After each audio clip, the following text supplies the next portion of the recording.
All right. Welcome to our first Facebook live stream. We are the Fairness and Freedom Friends Foundation, which I guess is sounds a little cheesy, but that's kind of a little bit the point. I'm Shimon, and this is my co-host Matthew, and together we wrote a book that I do not think that word means what you think it means. And we came to this book because we've been friends a long time, and we've been of very differing political opinions and views. I think all the way back to kind of Amale's differing on first principles about some stuff. And we've always managed to have good, solid civil conversations and really talk through issues all the way. And we each noticed kind of the other one having difficult time doing that on the internets. Is that a fair characterization, Matthew? Yeah, well, it's a little more than that. I think we were always aware that we could have a long enough conversation that we would get around to figuring out how it wasn't quite as extreme of a difference as we might have thought at first, or at least have the patience to have that argument without that argument degenerating into the kind of name calling and relationship destroying anger that too often comes up online. Yeah, and I think that one of the things that we zeroed in on relatively recently, I want to say maybe a few months back, was the notion that kind of the words that we use come kind of preloaded with definitions that people kind of assume. And so that's kind of what led to our book. So our book is a compilation of definitions that people kind of words that tend to be hot topic and cause a lot of these disagreements. And so we kind of take a look at each one, and we kind of attempted to kind of write definitions that were somewhat caricature of various different positions. We found it kind of entertaining and funny and insightful. And our real goal is to kind of hope that people pick this up and listen and learn how to talk to each other. I think that's really the goal here. Yeah, and I have a tendency to be in the larger world, I think, at least a little bit arrogant, and I'm well educated and well read and therefore arrogant. So when I'm wrong about things, I tend to dismiss the other person.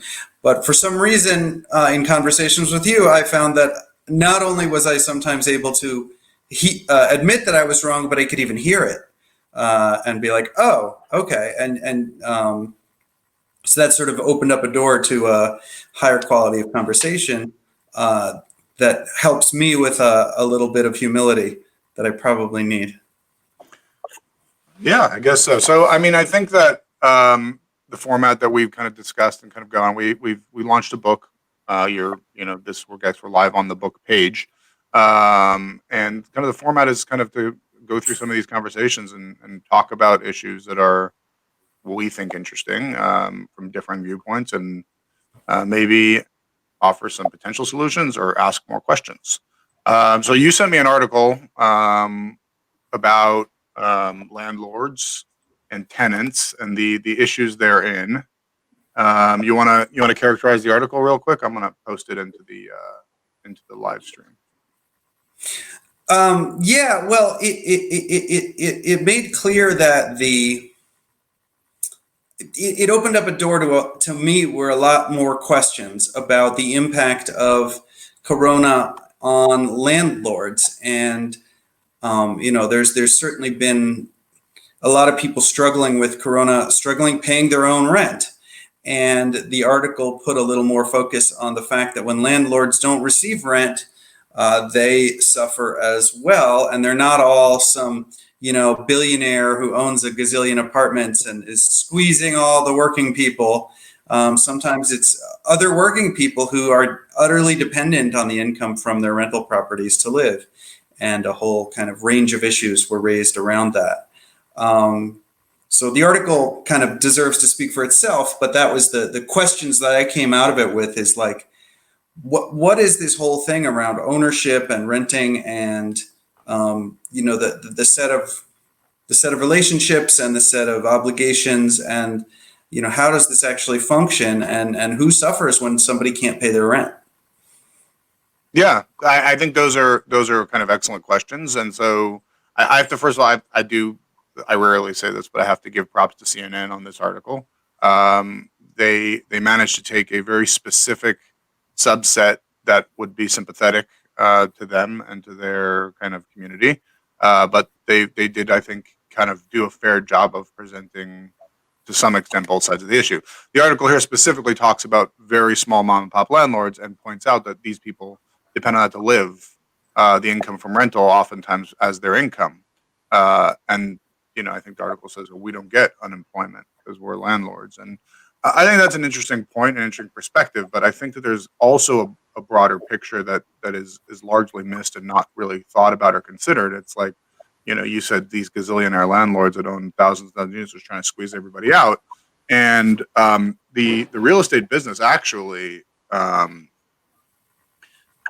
is a relatively low margin business, and that means that just because if you didn't pay, if a tenant doesn't pay their rent, the landlord still has lots and lots of expenses. So in the early days of the pandemic, they kind of tried to settle that issue by offering what's called mortgage forbearance. And mortgage forbearance means you can go to your bank and say, "Hey, bank, I can't pay you." Just so they're basically saying, "Well, just tell everybody we can't pay everybody." So the tenant tells the landlord, "Hey, I can't pay you, so you can't throw me out. The government said so." And the government turns around and says, "Well, that's not fair. So let's give the landlords some amount of assistance and tell the banks that they can't throw the landlords out." And that's kind of that was I think a nice gesture in a lot of ways. And obviously pandemics create all kinds of weird distortions in worlds and markets, and how to deal with them is a whole nother question.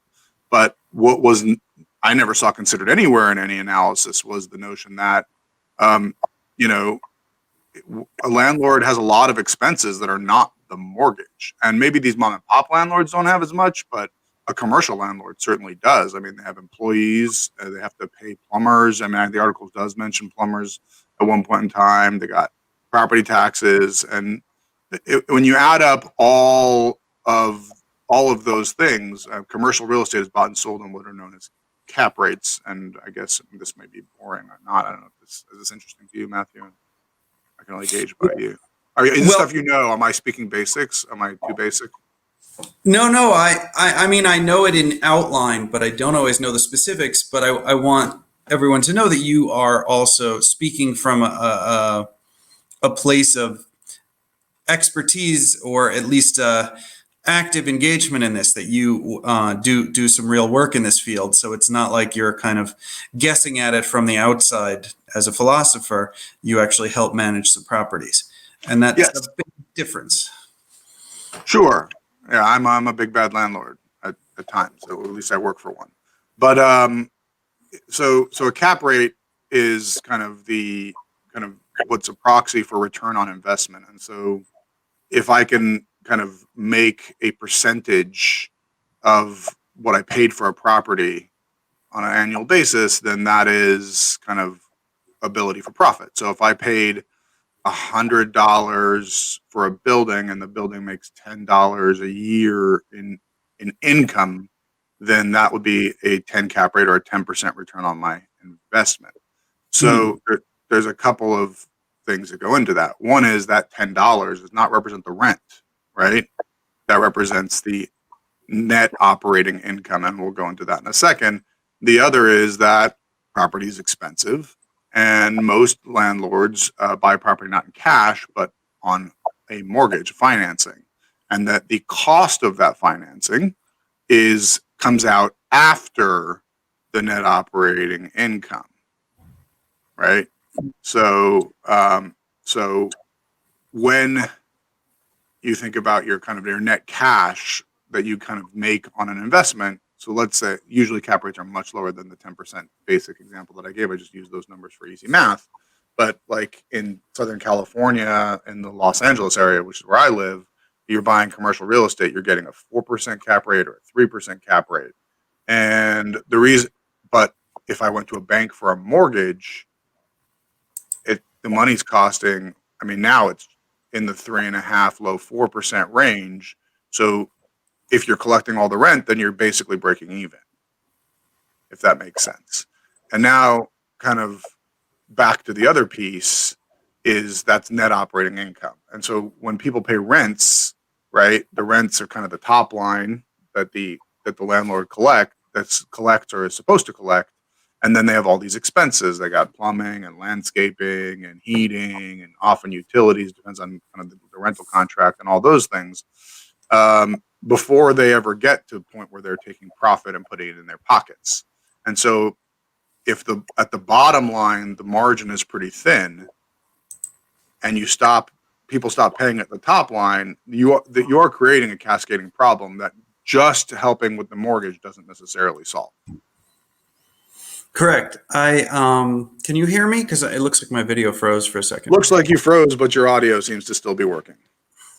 Okay. Well, I'll appear to be deep in thought while I speak. I mean, I think almost everybody that I know either pays rent or owns a house and pays their mortgage, or their parents do, or they're vaguely familiar with the concept, and it isn't a huge stretch for most people to understand that their rent has to cover, enough money that the landlord can afford to spring for, like fixing the floor when it breaks, or the plumbing, or the electricity, or whatever. And I guess from the landlord's perspective, it's low margin with respect to rent, but sometimes there's a huge return on investment if the property in a given area appreciates, and then you can sell the property and or borrow against it to buy more property or to do other things with that. So the landlord, I guess, makes, I wouldn't say makes money, but has the potential to benefit from it in at least those three ways.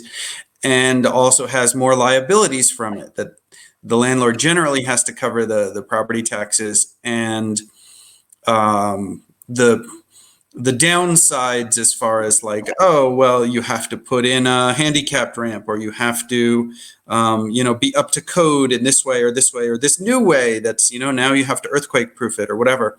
So we sort of recognize that the landlord has to pay all of that, and the renter just pays whatever the rent was based on the rental market at the time they rented. Yes. So you said something interesting, and one of the things that we wanted to talk about today, and just in general, was kind of property ownership and those kind of issues. So you said that landlords do make money in other ways, and that one of those ways being property appreciation. And I think that's correct. I mean, look, I'm not here to argue that that real estate is a bad investment, or that people who invest in real estate don't make money, and sometimes lots of money. But there is a difference between cash flow, right? And there's a difference between cash flow and income, right? And making money, or kind of the appreciation value that you're talking about is, there are benefits that are potentially frequently way into the future. And in order to get to that future, which you're making money, you have to kind of get through the present, which I guess is true for everybody. And so, like, I don't have answers. I don't know how to solve a pandemic. I'm just a kind of relatively simple person, but this is definitely a problem. It's a problem all around. We as a company had made a kind of a decision early on that we weren't interested in just evicting people. It's not, money is important and making money is important, but so we worked with our tenants from day one to try to get them, talk to them about paying rents, and try to keep kind of balances in a specific, if they keep their balances down and made small payments over time, it wouldn't be as big of a nut at the end of it, basically. So do you want to say something about the scale of the company that you work at? Because obviously some people who work for your company are just, people doing all the things necessary to run a company and manage a set of properties on the scale that you guys are doing it. So yeah, the company I work for manages 14,000 apartments. So it's by no means a small company. It's also not the largest of companies in the world, but it is definitely a sizable company, and they employ 450 people. So that's, there are a lot of jobs that kind of depend on that operation happening. Also, if people stop, if en masse the tenants of the company I work for stop paying their rents, that's going to lead to a lot of potential job loss and other issues. Right, that's what I was getting at. I mean, I think part of the reason rent is such a kind of hot button issue is, except for such things as like big luxury apartments or spaces that you're actively using commercially, like you're buying it because you make money off of renting it. You rent a retail space so that you can open up a store and sell money because it's a great location. But most people just rent a space to live. Like they just have a place to occupy where they sleep at night. And I think there's a perception that it's almost like except for the people who are actually homeless, everybody else is sort of forced to pay rent in order to live. And in cities that don't have affordable rents, it's like your minimum in order to not be on the street is still a pretty significant number. And if you're struggling in any way, shape, or form with medical expenses or with being laid off, which a lot of people were during Corona, or whatever the situation is, your rent is sort of like your absolute minimum. I mean, for most people to have a roof over their heads. So there's a perception that rent is kind of almost like an unfair kind of thing, like that you don't have an option of not paying rent. So I mean, to kind of take that argument apart for a second, and I hear that I've heard that around, and I've kind of gotten that perception in society. But I mean, somebody built the building, somebody bought the land. How much of the rent is due to the building and the costs involved and associated? How much of the rent is involved in all those costs, and how much of it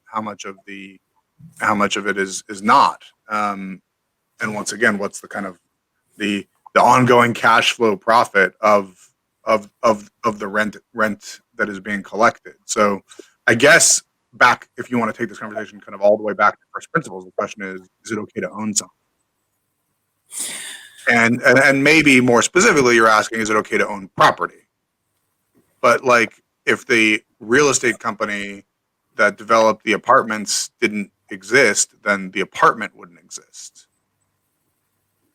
Somebody took a loan and deployed capital, took money that they had and built something. And that thing they built it because they figured people were going to want to live there. And if people don't want to live there, then so like I said, the real important question to come all the way back to the beginning is it okay to own something? Is it okay to own property in general? And then you can take it more specifically and ask if it's okay to own real property. That's fair. I think, there were several assumptions in what I said, which is why I said it. I knew it was kind of loaded because I've had this feeling at times, especially when I've had less than ethical landlords from my perspective, which has happened on more than one occasion. And I've certainly heard horror stories from other people. And it's a little bit like a government in the sense that when it's going well and it's providing you the services that are sort of roughly expected, people take it for granted. There's not that many people who are, so to speak, actively grateful for having a really good landlord or a government that's providing the services it's supposed to provide. People get a lot disproportionately upset or angry with the times that it's not working out well. And there's also subsets of sort of, how did somebody come to own something? Are they the real estate company that built it and took the risk of building it and developing it and putting in the infrastructure and doing the construction and everything? Or is it somebody who just inherited it from their parent who was actually like, mafia 2 generations ago or whatever? Like when I was in Colombia in South America, a surprising amount of the country was still owned by the descendants of literally the conquistadors, who, so to speak, own the place because they brutally and violently conquered it. And yet their descendants, their great-great-great-great-grandchildren, are still the owners of the biggest gold mines and huge land tracts and stuff like that. So yeah, I mean, it does revolve around first principles. I was willing to sort of set some of that part of the conversation aside to say that there's a middle ground which most people would consider fair, and to set aside the question of like, how do you own anything in the first place? But maybe it's fair to open that up again, given the current Corona induced opportunity to revisit first principles about a lot of this, as so many people are sort of stuck at home and wondering whether they're essential, wondering what's essential. I mean, it sort of opens up a can of worms. Why don't you address that for a second? I'm going to try to leave and come back in to see if I can get my camera working again. Yeah, sure. I guess, I mean, I don't know if Matthew, if you can even hear me as I kind of go through this as you're going on. We lost Matthew. Hopefully he'll be back shortly. I mean, I'm kind of having a conversation with myself. So, do I think that from first principle? I mean, I personally am a believer that people. Oh, here comes Matthew. Hold on a second. All right, we have Matthew back. I kind of did not go anywhere while you were gone because I felt like you wouldn't have heard what I had to say while I wasn't here. And while we do have an audience of people watching and potentially people watch this in the future, and this is about us having a conversation. So basically you asked the question is it time to re-examine the first principles around property ownership? Mm-hmm, mm-hmm. And I mean, I don't personally think so. I think that you raised an interesting point about inherited wealth versus earned wealth or accumulated wealth in one's lifetime. And I think that's an interesting question. And I don't know that, but I don't know that that's super relevant. I mean, maybe in Colombia it's relevant, but in the United States of America, inherited wealth is not super common. There's an old saying that is fairly well known to there's an old saying that's fairly well known to people in the wealth context of shirt sleeves to shirt sleeves in 3 generations. It tends to be that way. Wealth, I mean, there is a level of wealth that can be accumulated that is so large and so overbearing that it will not dissipate. But wealth on its own does actually dissipate. And this, I mean, if we're down to that, it's kind of back to the same kind of capital and capitalism, kind of how capital is allocated efficiently. And so if one person has, even take Jeff Bezos, I think he's one of the richest people in the world now. He's got, like, I think the last time I read was like 130 billion. I could be way off on that number. $130 billion. Let's just say it is $100 billion just for fun. And Jeff has, and I don't know how many kids Jeff has, but I'm sure he's got some. And he has, let's say, 2 kids, right? And each of those kids has 2 kids. And over time, that fortune just dissipates. Like, I mean, there was a time when the Vanderbilt family was the most wealthy and successful family in the world. And some of the people today are still wealthy, kind of in their own right. I'm sure there are elements of the Vanderbilt family that are wealthy, but by and large, they're not. And I think Anderson Cooper is from the Vanderbilt family. I mean, he's a fairly successful guy. I think he's posted on CNN, right? And he's a fairly successful guy, and maybe the kind of the benefits and education he got. But the Vanderbilt family doesn't own America today, not as a conglomerated source. So, I mean, that maybe is an edge case. And I think that more important to get to that edge case is to kind of think once again back to, can people own things? And I think the answer is yes. I think we decided a long time ago people can't own people, and I think that's a good thing. Going out on a limb there. Sorry. No, I don't think. I think that's kind of societally we decided that a long time ago. Clearly not in the founding of our country, but shortly thereafter, it was basically consensus. But that's not what we're here to talk about. And so, I mean, yeah, if you want to say you can't own property, that's something that people can make that case. I think that would be catastrophic to society. Well, you're right. I mean, ownership it's actually really hard to define when you sort of nail it down. When you try to nail it down, it's like saying that it's easier to say I own this than it is to say I have a de facto functioning agreement with most of the world that I decide what happens to this plot of land or building or apartment within a building or frying pan within the apartment. something, or phone, that somehow I own this, right? That's a weird thing to say when you try to sort of pull it apart philosophically, because it's like, I have somehow an agreement with the rest of the world, even though most of the rest of the world doesn't know who I am, but they don't assume that that apartment is theirs to do what they want with. Somehow they.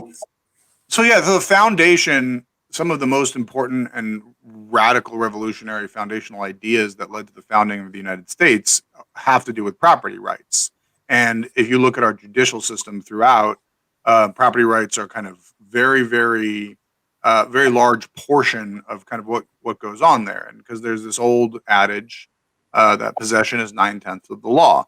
That's what my parents always told me when I was growing up. And if I got in a fight with one of my siblings and they had this toy or that toy, they're, well, possession is 9/10 of the law. Well, what does that mean, right? So the world kind of does agree that whoever kind of possesses a thing, generally speaking, owns that thing and controls its use and destiny, etc. And so then we have built up a whole legal system around that idea that if you possess something, right, and it's yours, and especially if you paid for it, that you have the right to kind of enjoy that property.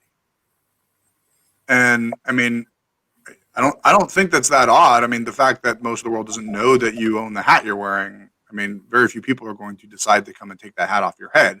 And part of that has to do with, we decided a long time ago to eschew violence as a society, right?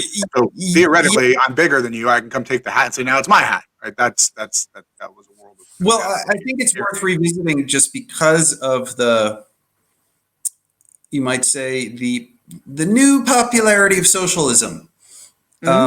That a lot of people are entertaining the idea is that really rich people shouldn't be entitled to all of their wealth, and that these assumptions about property should be questioned. And I'm open to the conversation as long as we really have the conversation and sort of look at what it means. Because it is, to me, it's always been more about tipping points, that it's actually a function of a social contract, that you do own that house, and you can, quote, do what you want with it. But if you really just let the lawn just go totally weeds and have piles of garbage on it, your neighbors will complain and they'll send the police, and somehow the property, even though it's, quote, yours to enjoy, there's a mechanism for the society around you to at least influence, if not seize it.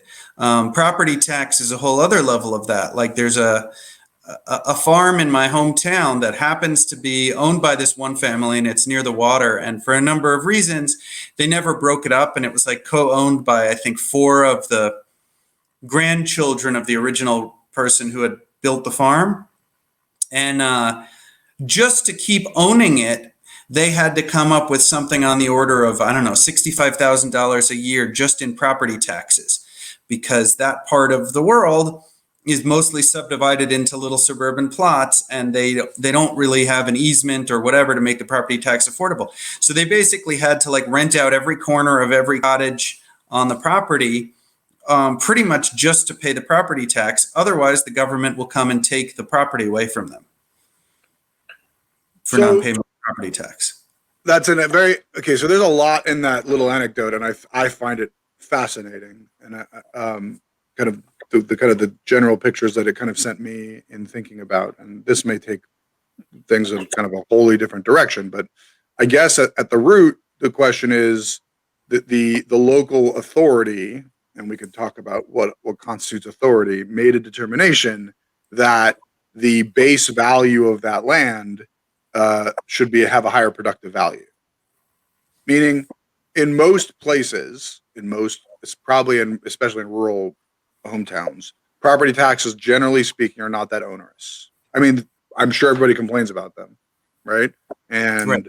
I mean, we can have a whole nother conversation about tax and whether or not that's kind of an okay thing to do. But in that rural town decided that per acre or per whatever it is, per square foot of land, you have to pay X dollars a year in taxes so that the local authority society can function. The local municipality bureaucracy, we can do things like keep the roads paved and and trash and utility kind of infrastructure investments, et cetera. And so what the local government, usually property taxes are a county assessed tax. The county has decided I need, X million dollars to operate it, so we're going to break that out by square footage. And so what they're saying to that family is, look, you want to keep owning that land, go right ahead, but figure out how to make it more productive. Because it's a large plot of land, it should be able to produce in excess of $65,000 a year to pay the government what it costs based on our reckoning to upkeep that. Now, where I start to really disagree on is the issue of creep in general in taxes is what is the county doing with the money?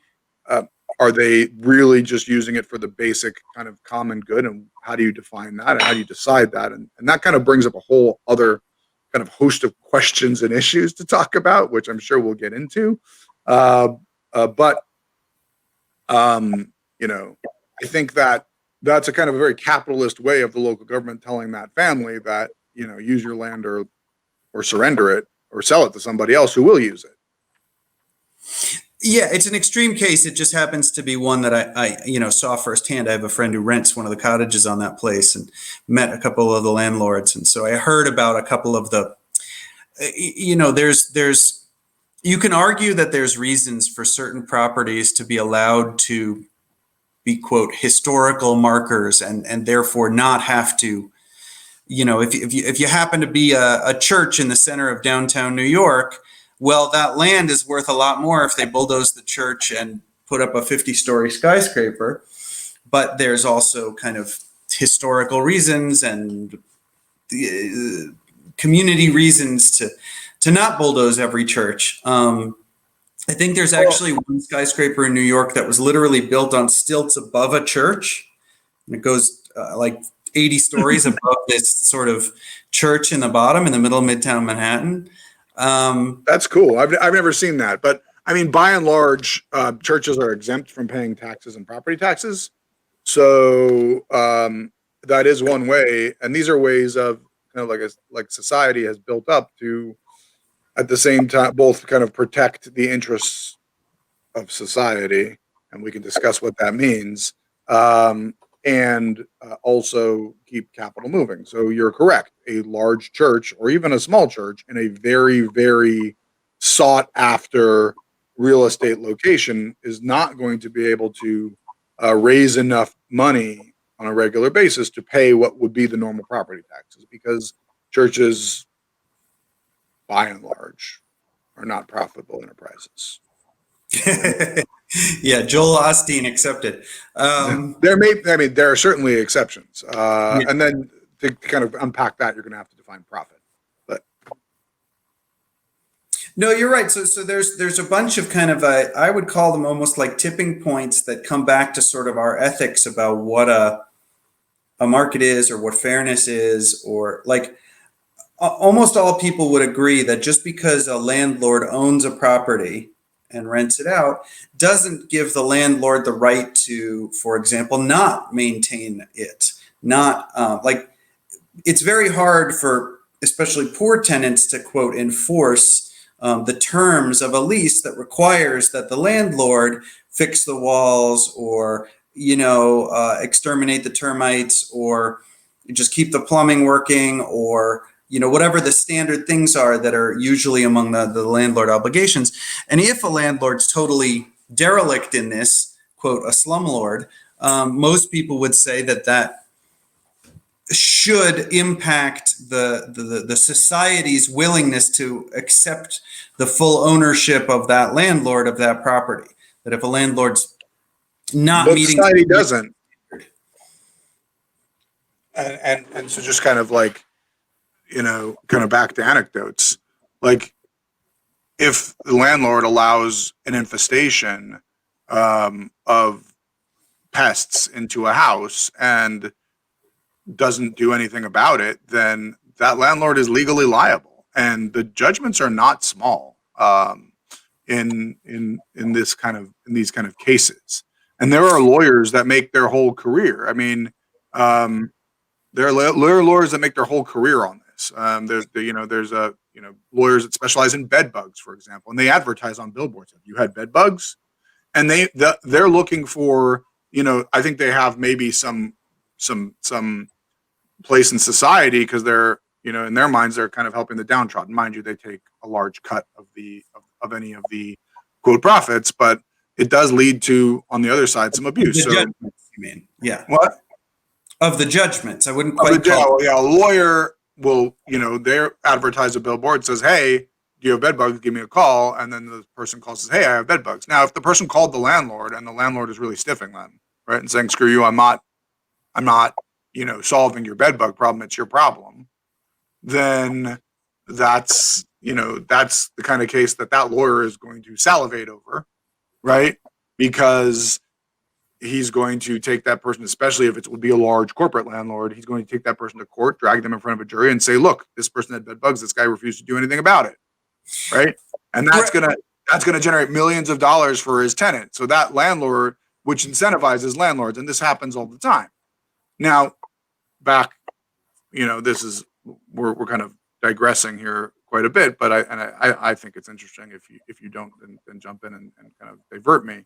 But the question is, ultimately, what ends up happening is that guy, the bedbug lawyer, with the billboard, has his own costs, so he's going to take lesser and lesser cases, and eventually he recognizes that, especially when it comes to corporate landlords, their legal costs are astronomical. Lawyers are charged $500-$600 an hour. So even if a tenant of a landlord comes and says, hey, I have bed bugs, and the landlord fixes it next day or next week, however long it takes to get a pest control person out there, and the problem is solved, that bed bug lawyer may still go, hey, let's file a lawsuit and get the landlord to settle. And these kind of cases tend to settle in the $10,000 plus range. That's where these lawyers come in, and they're like, hey, otherwise we're going to drag you out. And the landlord has to be absolutely sure before they fight it, because it's going to cost them $10,000 to fight it. So in most cases, landlords are just cutting checks. I mean, corporate landlords. The problem is when they hit a small landlord, but even in a corporate landlord. So I agree with all that. I think that you're skipping a couple steps about how an ordinary individual atomized tenant, A, might be aware of their rights, B, might be willing to ask their landlord about them, and C, like you said, there's certain thresholds before a lawyer will bother to get involved, and that wiggle room is pretty significant, and that's where a lot of people, I think, feel like they don't get. They might be afraid to bring anything up to their landlord because they're desperately hoping their landlord won't give them a hard time, because they tend to be 5 to 10 days late on their rent every month. So they're terrified to bring up any problems that they're having. Or somebody who lives in the house is an illegal immigrant. So they're afraid if they bring it up to their landlord, somebody will find out something. They don't want to be registered. So there's a lot of reasons why, from the tenant perspective, it's it's very difficult to take advantage of all of those mechanisms that an ethical landlord would respond to those incentives. Not all landlords are ethical, of course, which is another thing, that even when they fulfill the letter of the law, sometimes they are, you might say, not so much in compliance with the spirit of it, that they do the absolute minimum only when compelled. They might be officially. So my point is more that those. There definitely are important thresholds there, and you are 100% correct. So a couple things. One is I think, in my estimation, and I'm not an expert, but in my estimation, that view of the world is somewhat of an anachronism. I mean, that certainly, I think, characterized in large amounts like stereotypical 1980s Manhattan. But whether or not that really that exists in movies, how much that really exists in today's world, I don't know. But I think the threshold for lawyers to take cases has gone way, way down, and companies that I've spoken to kind of routinely settle these kind of cases that the landlord literally did nothing wrong. And bedbugs is a very interesting example, because where do bedbugs come from? Right? That's fair. Like, it's not like the landlord put bedbugs in your apartment. like somebody brought them into your apartment. So there's two ways bed bugs show up in your apartment. One is you brought them in, or somebody you know brought them in. Right? Right. Somebody you let into your house brought that. You bought a cheap mattress. Or whatever. You picked one up off the sidewalk. Whatever. Right? That's one way bed bugs get into your, and that's the main way. The other way bed bugs are going to get into your apartment is your neighbor. Right? And as a matter of fact, the protocols specifically comes to bed bugs when a unit has bed bugs is to check all the units around it. Right? Because bed bugs are a particularly pernicious pest that if you don't deal with them and get rid of the root problem, right, they're going to spread from unit to unit to unit, and that's going to be a much, much bigger problem. And so if I'm Mr. Bedbug Lawyer, I'm going to relish the case where I have the first thing I'm going to do when somebody calls me and says, hey, I have bed bugs, I'm going to call the neighbor and the neighbor and the neighbor, up, down, sideways, all the units kind of surrounding that apartment that has bed bugs, and see if they have bed bugs, right? And if any of them had bed bugs and complained to their landlord and landlord did nothing, now I have a real case, right? But the fact that all those neighbors say no isn't going to stop me, Mr. Bedbug Lawyer, from going to Mr. Landlord and saying, hey, my tenant has bed bugs. I know you called a pest control operator, or maybe you don't even know they have bed bugs, but we're going to file a lawsuit. And if you don't pay us $10,000 right now, we're going to file a lawsuit and take you all the way to court and put you in front of a jury. And juries tend to be having, I've done jury service and jury duty, and I'm not disparaging of juries. I think jury system is an interesting system. It is a jury of your, quote, peers. The people who sit in those jury boxes tend to be way more sympathetic of the small tenant who's afflicted with bed bugs than they are to the landlord. So and I have a friend who's a lawyer. I'm going to tell one more anecdote. I apologize. I have a friend who's a lawyer, works for a big law firm, and he did this whole case. It was a huge trial. I don't remember the details, but it's not that important, right? And it was a big corporation against somebody smaller, not by no means a mom and pop small little nobody. And the jury, like at the end of a jury trial, you can interview the jurors and kind of hear what they talked about in the jury room. And they'll often talk to you. They don't have to, but they often will. And he was talking to the jury after the trial, and it was a case in which he represented the smaller guy, right? And the jury basically awarded the smaller guy $500,000. And when he asked the jury, he spoke to jurors afterwards, and the interview kind of surfaced this notion that, well, we really thought that the corporation did nothing wrong here, right? They were actually in the right, but they're a corporation. He's a smaller guy. Let's just give him $500,000. I mean, well, doing nothing wrong and liability are different things. No, they found, in order to award the damages, they have to find liability, but they found that the guy had no damages, and the corporation didn't really, personally, that's what they found, but they checked whatever boxes they had to give this guy $500,000. Right. Again, there's a lot of wiggle room in the ethics and the perception of fairness of it. I think there's a big asymmetry. There's an asymmetry, like both sides misunderstand the other. The landlord tends to have an asymmetric amount of the liabilities, is potentially on the hook for a lawsuit about bed bugs, a lawsuit about homeowners insurance. Like if there's all kinds of things are covered under homeowners insurance, that are really bizarre, like those extreme cases where the burglar fell into the empty swimming pool and sued the owner of the house, these bizarre things.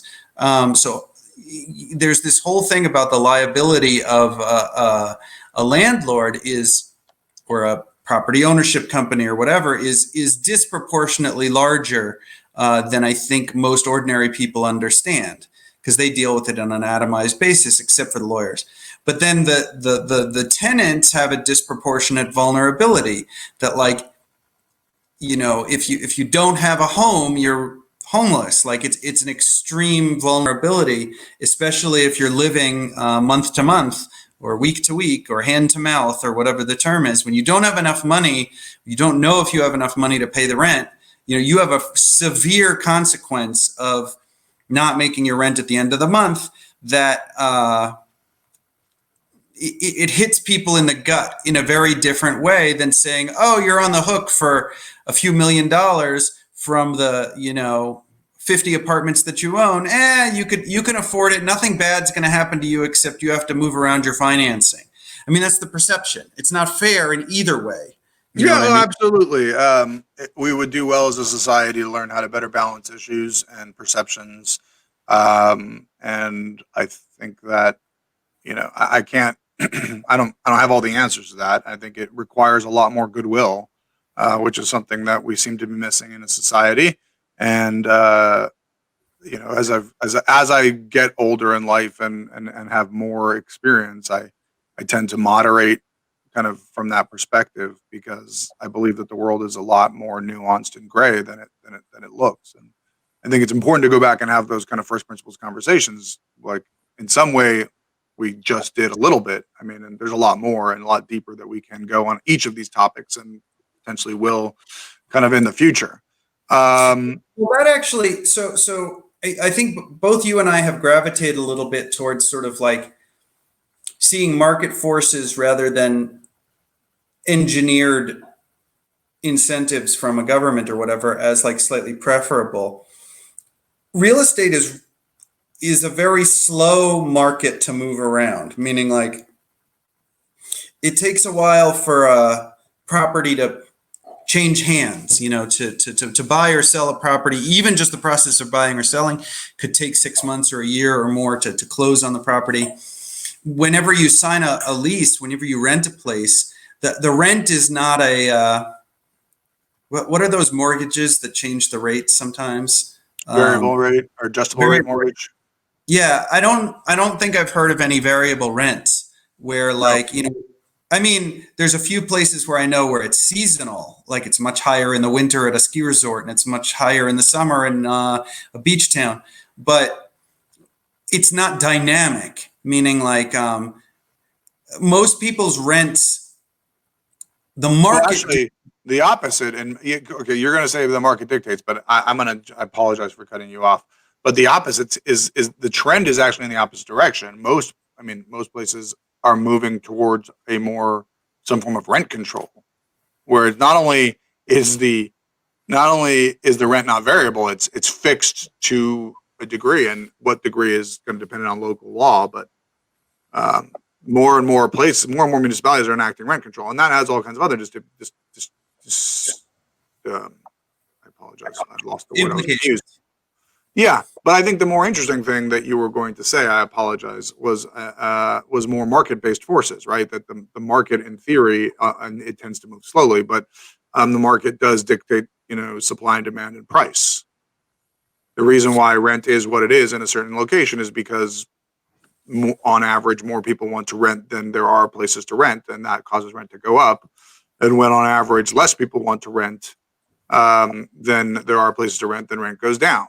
Because at the end of the day, every individual landlord makes decisions to maximize their own best interests. And so if I can get $1,000, last month I got $1,000 in rent, but now my unit's sitting vacant for 2 or 3 months, right? I may drop the rent to $900 just to fill it. You're right. But my point was a little more that, during Corona, when whatever it was, a third or 25% of people lost their jobs, most people didn't actually just reduce their rents by 25% of the people already renting in those apartments. Yeah. I'm sure there was a few, very few exceptions, and there was these quote suspensions of rent and stuff that were state dictated, but they didn't actually, and I'm sure if an apartment went on the market was lower for that apartment because of Corona, or at least it's possible, depending on the scarcity. But there wasn't the dynamic thing where on a month-to-month basis during Corona, rents dropped by 10 or 25 or 50% based on the amount of economic activity in the area. The timeline for the market to price in a change in price is on the order of years usually. Okay, so a couple things. So first of all, people were not impacted in this, yes, let's just say for a moment 25% of people lost their jobs. I think the number nationwide was closer to 20%, but in some areas it was much higher, in some areas it was much lower. But let's just say 25% just for argument's sake, or for illustration's sake, not argument's sake. Let's say it was 20, let's say it was 25%. Now, that doesn't mean that one out of 100 renters, they all now make 75% of what they made last month. It means that for 75 of those renters, they make roughly what they did last month. And for 25 of those renters, they make nothing. Yes. And I mean, obviously there's more nuance into that because probably there's another subset of those people that make less because their hours were cut or whatever. But let's just kind of stay out of that for a moment. But in the long run, I mean, an interesting phenomenon that I've observed in Las Vegas, and there are actually markets in Corona that are seeing rents growth. And that's because what's happening is people are leaving California in droves and they're moving to places like Las Vegas. So that market is growing. The demand for apartments in Las Vegas is going up. Every month, more people want to rent apartments than there actually are apartments. And when that happens, the price goes up. Yes, when the reverse happens, it is more difficult, right? The decision by an individual to say, hey, I'm going to leave and go find another market to live in is one that has large consequences and thereby takes a little bit more time. But it does happen. Sure, and cost. Yeah, I mean, I'm this very evening throwing a party for a close friend of mine. Not really a party because it's Corona, so we're getting together in the backyard at a distance. But I'm getting together with a close friend of mine who is leaving the state of California because it is no longer affordable, and they have decided that Texas is a much better place for them.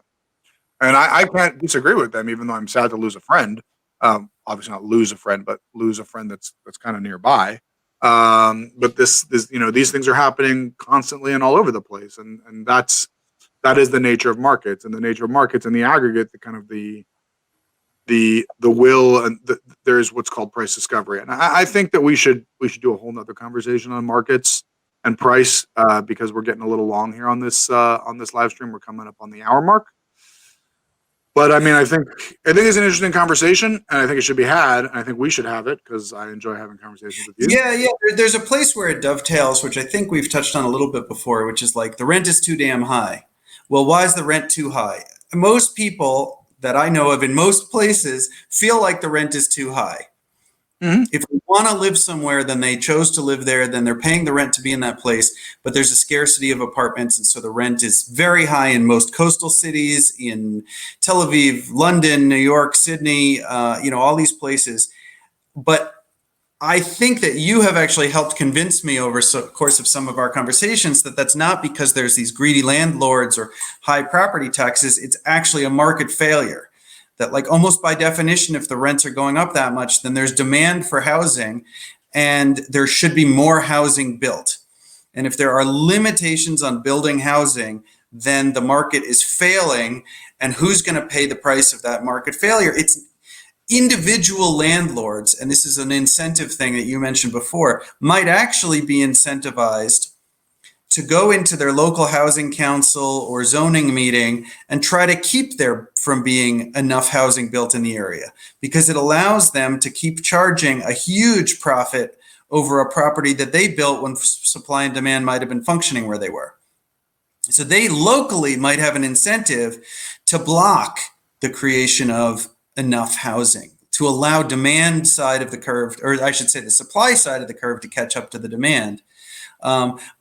But there should be enough developers around putting pressure on to say, hey, there's a huge demand here. Let us build more housing and reduce the red tape and reduce the time for permitting, and don't have all these costs on top of costs. I'm now thinking of Israel, where it's like ludicrously 3 to 10 times more expensive to build something than it is even in comparable Western democracies. When the supply side of the housing market breaks, the rent becomes too damn high. Oh, agreed. I think that you summed it up. You summed it up pretty well. And the question is, how do you deal with that? And unfortunately, the answer actually is that's often employed via rent control actually dampens supply in the long run, right? because if I can't get the rents that justify the construction, and the cost and the headache of the permitting, then why am I developing the apartment? But I mean, my argument to you in an earlier prior conversation about that actually had to do less with the incentives of profit, but more the incentives of kind of personal property enjoyment and kind of, I mean, I live in a single family residential neighborhood, and there's like zoning laws disfavor me from being able to knock down my house and put up 8-unit apartments. But if enough people did that, then the rents would come way down. Yes. Yes. And I mean, yeah, that obviously gets it's a simplistic solution. But it is part of the issue. The problem is, back to many things, as my general base bias from first principles tends to be distrustful of governments and systems, and I'm more trustful of free markets. Obviously, there are other viewpoints that don't agree with that. Yeah. No, I mean, there's also arguments that when the rent goes up too much, it actually can seriously impact all the kinds of people who rent. Very often are the kinds of people who support a lot of local restaurants and cultural activities and stuff. And there's a much more direct, because you're talking about people with a lesser surplus disposable income. When the rents go up, local restaurants directly suffer by that amount. So it's not just the renters who can get hit by a raise in rents, but it can be the whole city's economy. There can be a kind of a negative spiral. Oh, absolutely. So what's happening, and it's a very long process, but in Southern California, it's starting to happen, and it will eventually tip. But the state is losing. California has had net outward migration, I think, for like the last 5 years running. Mm-hmm.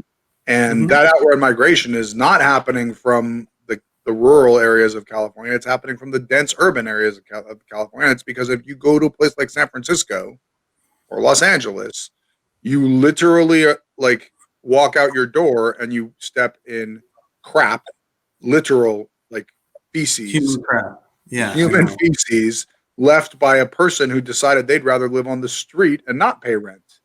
And many people are starting to leave the state, and not just wealthy people. I mean, regular rank and file people. Forget about the flight of the wealthy, and that's generations of failed policies.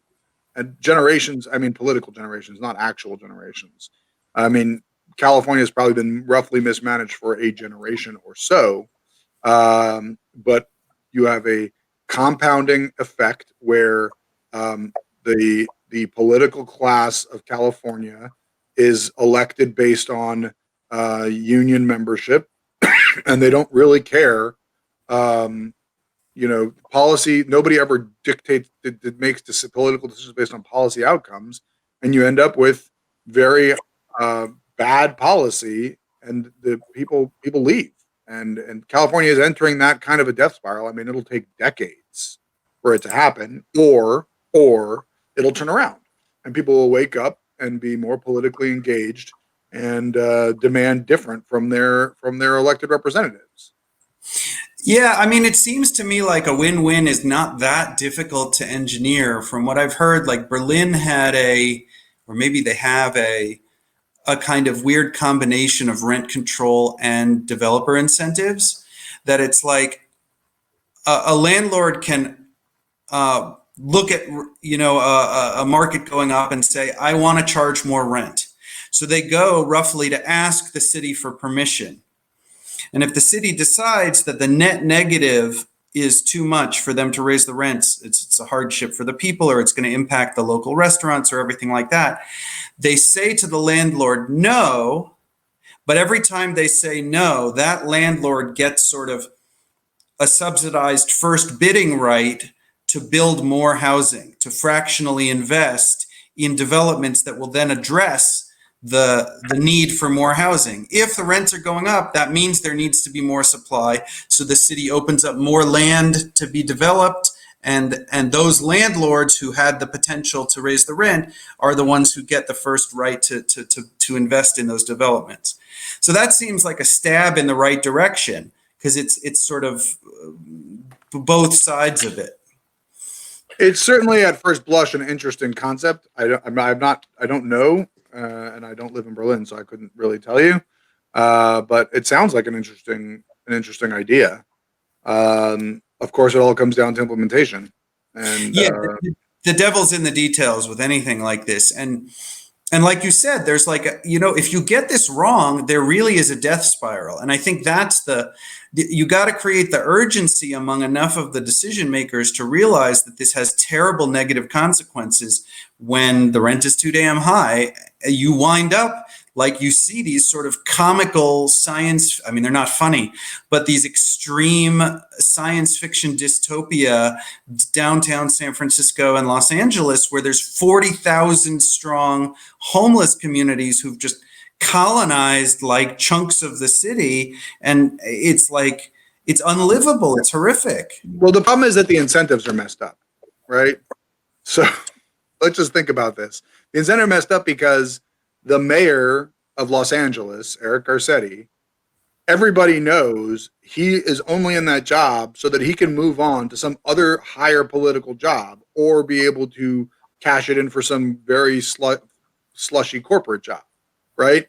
And we have a system that incentivizes that behavior because he is a proud member of the Democrat Party, and I have, we can talk about both parties. I got what to talk about in those issues in general, but he is a proud member of the Democrat Party, and the Democrat Party has decided that they stand for rent control and socialism and all of these things. So the problem is that people don't stop and look and say, okay, well, where are all these people coming from, right? What's happening in those places?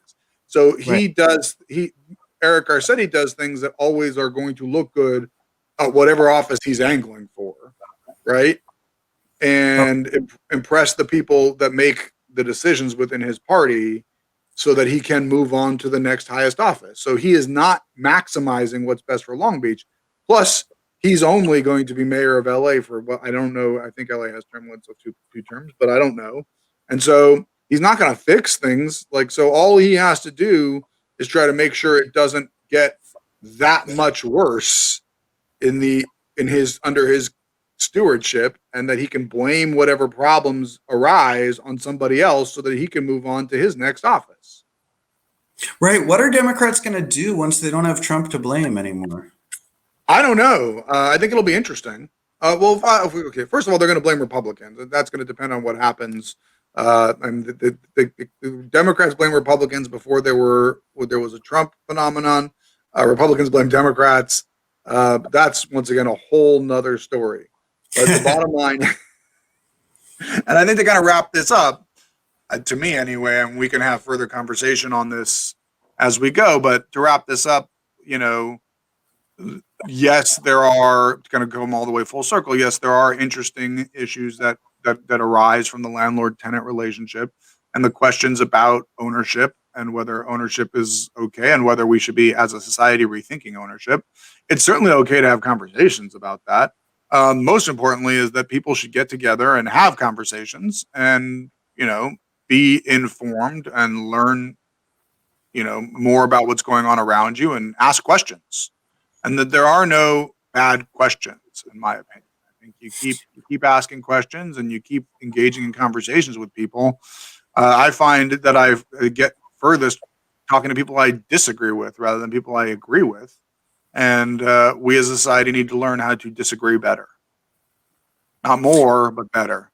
Yeah, and even to listen to hey, maybe the person isn't using the word that's setting me off in the way that I think they mean that word, or the way that I use that word that has all these assumptions built into it that maybe I don't even know what I'm talking about when I talk about ownership or property or a tenant or a landlord. I assume a lot of things about these, predatory, evil landlords. Stop. I'm just exaggerating, but there are some. And yeah, I mean, it's helpful to pull that apart and, realize we're all sort of angling around the law creates a contract that creates ownership, and the law is really just a bunch of words on a piece of paper. So if we lose track of those words, the whole structure can crumble. Yes. So let's, we wrote our book to kind of, we call it kind of an anti-dictionary. And the point really is to kind of people will read it. Hopefully they find it somewhat amusing, entertaining, and comical.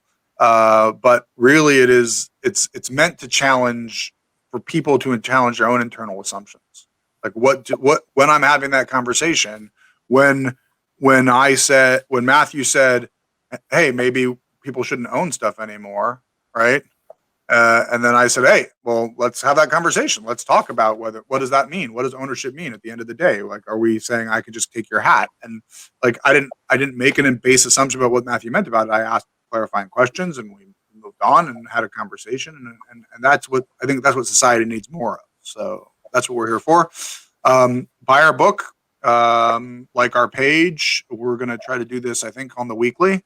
Where we are working towards figuring out a set time we're going to do live, but it'll be available on Facebook. We are going to be putting it on podcasting. We're going to, and I think it'll be an audio version, podcasting regularly. I think our website is thatword.org. It's Yes. on the Facebook page. The book is I Do Not Think That Word Means What You Think It Is. There are links on the Facebook page. Please buy it, like our page. All that fun stuff that's obligatory at the end of these things, to shamelessly self-promote and market ourselves so that we can keep doing this.